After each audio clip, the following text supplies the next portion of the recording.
लाल बहादुर शास्त्री जब रेल मंत्री थे, देखो लाल बहादुर शास्त्री जब रेल मंत्री थे तो उन्होंने क्या किया कि अपनी माँ को, जब उनकी माँ भी पहुंची तो पूछा कि लोगों ने पूछा कौन आ रहा, तो उन्होंने कहा रेल मंत्री आ रहे हैं। रेल मंत्री कौन आ रहा, मतलब लाल बहादुर शास्त्री। तो फिर दोबारा पूछी कौन आ रहा मीटिंग में, तो कहे लाल बहादुर शास्त्री। तो उनको अचंभा हुआ, मेरा बेटा रेल मंत्री। उन्होंने क्या बता रखा था अपनी माँ पे कि माता मैं रेल मंत्री मतलब रेल विभाग में काम करता हूँ। तो जैसे ही वहां पहुंचे तो लाल बहादुर शास्त्री जी ने देखा कि मेरी माँ भी आ गई हैं। तो गए माँ के पास, कहे माँ आपके तो घुटनों में दर्द था, तो आप फिर कैसे, तो कहे कि यहाँ बहुत भीड़ आएगी, आप चली जाओ घर। घर भेज करके तब मंच पे चढ़े, तब भाषण दिए। और तब लोगों ने पूछा कि सर आपने क्यों नहीं बताया, कहे देखो माँ अपनी जगह पे है लेकिन हमारे सिद्धांत अपनी जगह पे हैं। कल माँ अपने नाते रिश्तेदारों को लेकर के आए कि इनको ले लो बेटा, इनको चपरासी लगा लो, इनको नौकरी लगा लो, तो वो गलत है। बिना योग्यता के मैं सिलेक्शन नहीं दे सकता। तो इस वजह से माँ की बात मतलब माँ को नहीं बताया। अब ये रेल मंत्री, देखो रेल मंत्री की ड्यूटी कैसे निभाएंगे। रेल मंत्री थे, जब ये रेल मंत्री थे, रेल मंत्री, तो ये कहीं कहीं जाते थे। तो अब देखेंगे कि रेल मंत्री की ड्यूटी कैसे करते हैं। तो जैसे कहें कि मैं जिस डिपार्टमेंट को चला रहा हूं देखे तो वो कैसे चलता है। तो ये रेल मंत्री थे लाल बहादुर शास्त्री, पहुंच गए भाई, एसी में बैठे, एकदम वीआईपी व्यवस्था, सब देखे कि एसी का तो वो अच्छा है सब।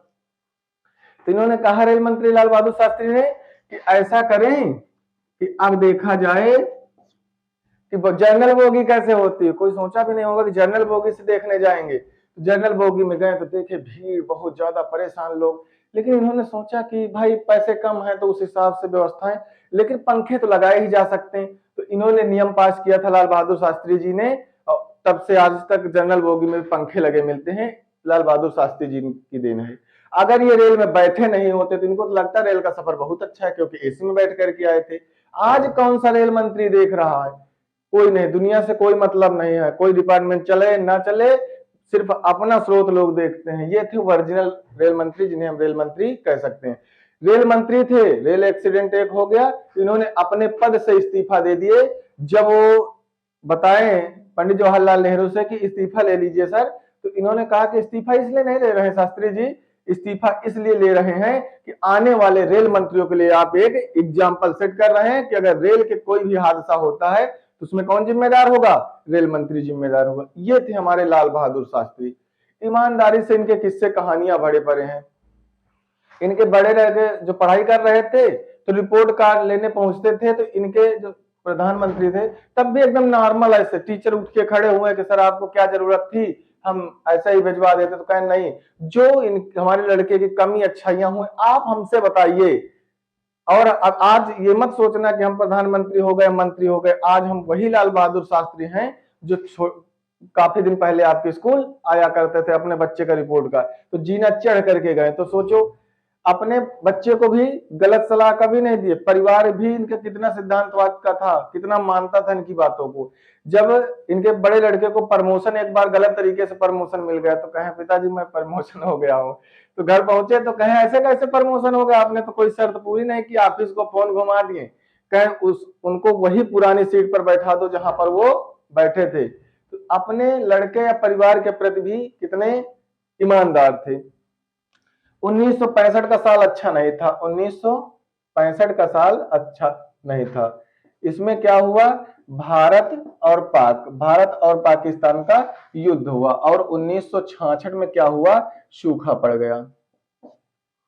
तो 1965 में जब भारत पाक युद्ध हुआ तो भारतीय सेना लाहौर तक पहुंच गई थी, कब्जा करते करते। पाकिस्तान के होश गए कि अब क्या करेंगे। तो पाकिस्तान वालों ने अमेरिका से दबाव बनवाया, क्योंकि अमेरिका के दबाव बनाने में था, क्योंकि वहां से हमारे यहाँ लाल गेहूं करके आता था, जो कि बहुत पहले समय में तो खराब क्वालिटी का भी गेहूं देते थे। तो इन लोगों ने क्या किया कि दबाव बनाया, लेकिन लाल बहादुर शास्त्री सिर्फ सेल्फ रिस्पेक्ट वाले थे, इन्होंने दबाव नहीं माना। इन्होंने पहले अपनी पत्नी ललिता शास्त्री को कहा कि ऐसी ऐसी बात है, आज खाना मत बनाना, कहें देश पर आर्थिक संकट है और ऊपर से युद्ध भी है, तो इसलिए राजनीतिक और आर्थिक दोनों संकट है। तो कहें ठीक है, खाना नहीं बनाई, रात में ऐसे बच्चे सो गए। तो सुबह जनता से अपील की, मैं सभी भारतवासियों से अपील करता हूं कि सभी भारतवासी सपरिवार सहित सप्ताह में एक दिन उपवास रखे। तो इनकी बातों में हम नहीं आए। फिर ये यूएसएसआर, जो आज रूस के नाम से जानते हैं, सोवियत संघ,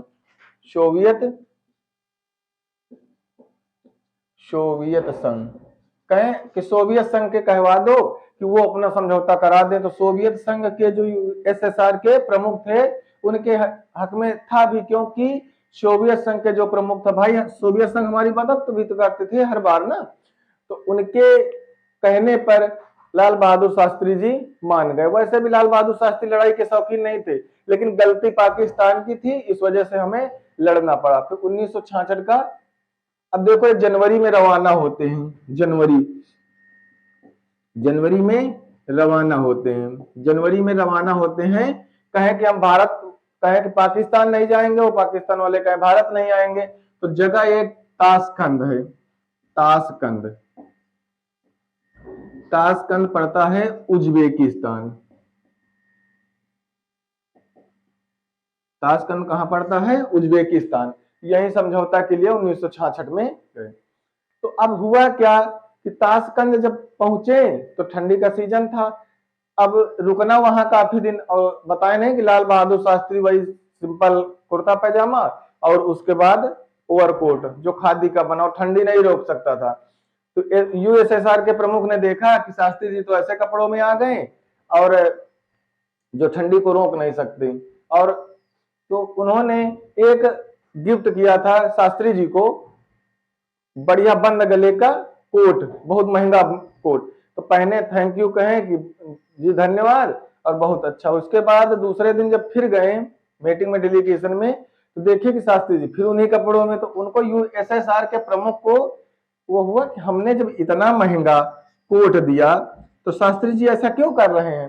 तो ऐसे मजाक के तौर पे कहें सोवियत संघ के प्रमुख जी ने कि शास्त्री जी शायद कोट पसंद नहीं आया। कहने जी बहुत अच्छा था, लेकिन हमारी डेलीगेशन में एक लोग आए थे, उनका कोट हमसे भी पतला था तो मैंने उनको दे दिया। वो मुस्कुराए, हंसे, कहे हम तो कम्युनिस्ट हैं, आप सुपर कम्युनिस्ट हैं। कहने का मतलब ये है कि शास्त्री जी आप सच में समाजवाद के वास्तव के एग्जाम्पल आप ही है, हम लोग तो ऐसे ही है।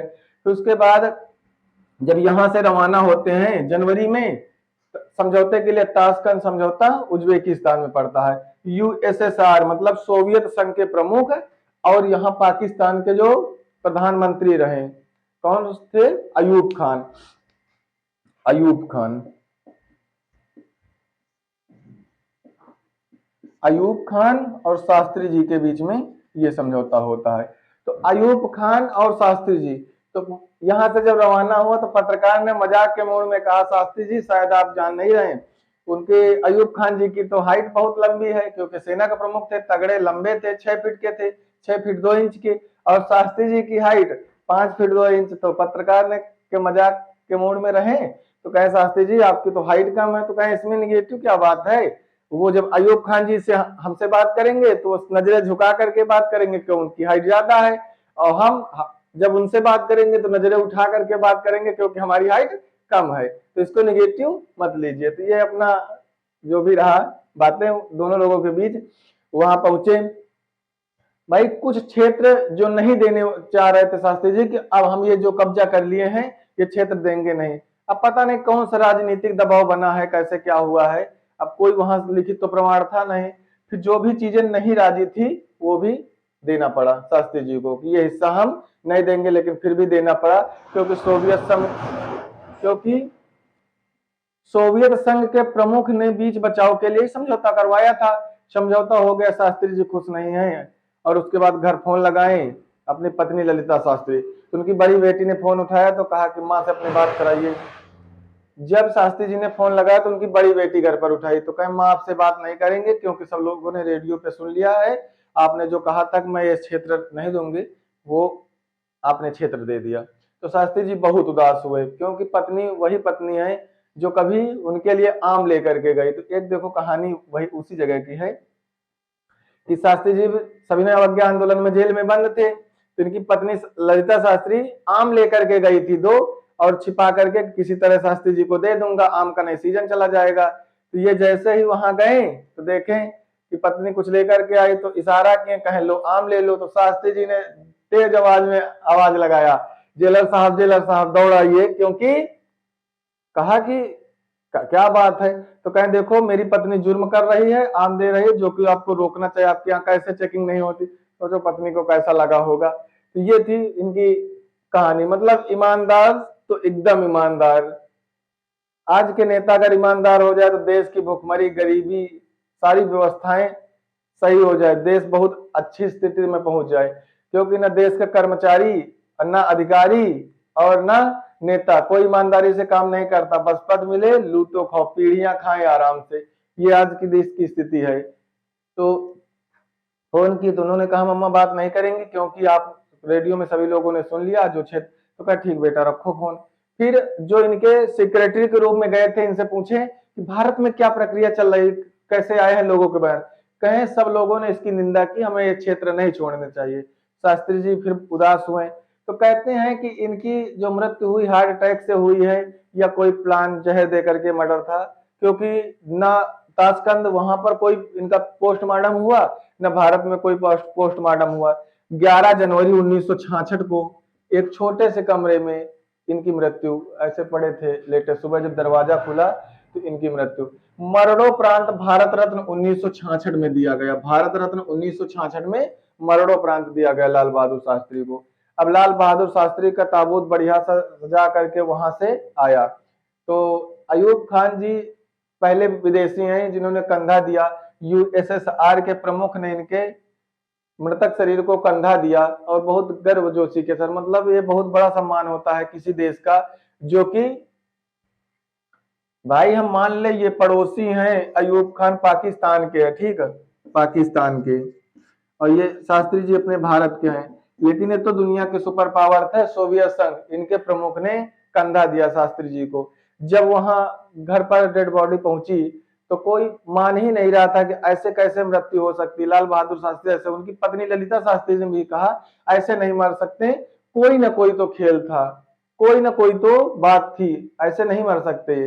तो इस चीज का प्रमाण अभी तक नहीं मिल पाया है कि क्या शास्त्री जी की मृत्यु जहर दे करके हुई थी या हार्ट अटैक से मृत्यु हुई। क्योंकि पोस्टमार्टम होता तो पता लगता ना किस वजह से हुई। अब उसके बाद 1965 का साल था, तो बच्चे जिद कर रहे थे कि पिताजी अब तो गाड़ी ले लो, अब तो देश के आप प्रधानमंत्री हो गए हो।